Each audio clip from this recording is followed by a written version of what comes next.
IPL আবারও একটা record ভাঙার সাক্ষী রইল সৌজন্যে তরুণ পেসার মায়াঙ্ক যাদব। তিনি শনিবার লখনৌ সুপার জায়ান্টস এবং পাঞ্জাব কিংসের মধ্যে ম্যাচে বলের গতিতে বাজিমাত করলেন। এটাই ছিল তার অভিষেক ম্যাচ, আর এখানে তিনি গতি দিয়ে বাজিমাত করলেন বিপক্ষকে। সঙ্গে তিনি উমরান মালিকের সর্বোচ্চ গতিতে বল করার রেকর্ডটা স্পর্শ করলেন। শনিবার লখনৌ সুপার জায়ান্টস টস জিতে প্রথমে ব্যাট করে। লখনৌ সুপার জায়ান্টস দুই নতুন প্লেয়ারকে সুযোগ দিয়েছিল। এর মধ্যে প্রথম নামটি এই ডানহাতি ফাস্ট বোলার মায়াঙ্ক যাদবের। এটি ছিল মায়াঙ্ক যাদবের অভিষেক ম্যাচ, আর অভিষেক ম্যাচে তিনি 3টে উইকেট নিলেন, যার ফলে 21 রানে ম্যাচ হারল পাঞ্জাব টিম। পাঞ্জাব কিংসের প্রথম উইকেটে টিমের হয়ে 102 রানের পার্টনারশিপ করেন শিখর ধাওয়ান এবং জনি বিয়ারস্টো। এই জুটি ভাঙেন ফাস্ট বোলার মায়াঙ্ক যাদব।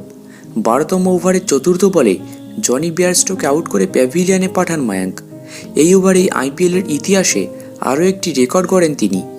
মায়াঙ্ক যাদব ঘন্টায় 155.8 কিমি বেগে বল করেন। ওভারের প্রথম বলটি তিনি করেন এই গতিতে। এটি ছিল আইপিএল 2024-এ এখনও পর্যন্ত সবচেয়ে দ্রুততম বল। এছাড়াও মায়াঙ্ক যাদব আইপিএলে 155 কিলোমিটার গতিতে বল করা দ্বিতীয় ভারতীয় বোলার হয়েছেন। এর আগে উমরান মালিক ঘন্টায় 157 কিলোমিটার গতিতে বল করেছিলেন।